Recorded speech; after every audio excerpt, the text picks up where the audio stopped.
9 நாள் நவராத்திரி விரதம் இருந்து துர்க்கை அம்மனுக்கு 9வது நாள் நிறைவு செஞ்சுட்டு கேம்பஸ்குள்ளேயே வண்டி கொடுத்தாங்க. மேகாலயா ஸ்டேட்டில் துரா டவுனுக்கு நாங்கள் கிளம்புறோம். இதில் கிளம்பி போன உடனே ஃபஸ்ட்டு நாங்கள் பார்த்த அம்மன் வந்து இதுதாங்க துர்க்கை அம்மன். இதில் பாருங்கள், யாருமே ஜென்ட்ஸ் வந்து வேலை செய்யலை, எல்லாமே லேடிஸ் தான் இருக்காங்க. அவங்கள கையாலேயே பிரசாதம் செஞ்சு எல்லாருக்கும் கொடுக்குறாங்க. ஆனால் இவங்க வந்து கேம்பஸில் இருக்கிறவங்க இல்லைங்க, இவங்க வந்து மலைவாழ் மக்கள், ட்ரைபல் பீப்புள்ஸ் சொல்லுவாங்கள்ல, அவங்க வந்து அவங்க கையால் ஏதேதோ பூஜை செஞ்சாங்க. அது நமக்கு எதுவும் புரியலை.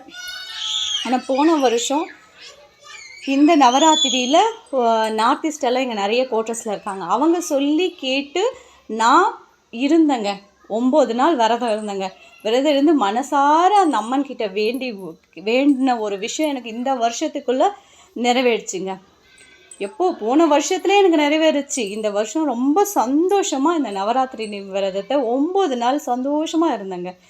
ஏதாச்சும் உங்களுக்கு கோரிக்கை இருந்தால் துர்க்கை அம்மன் கிட்ட கோரிக்கை வச்சு நிறைவேற்றுங்க. சக்தி வாய்ந்த அம்மன்.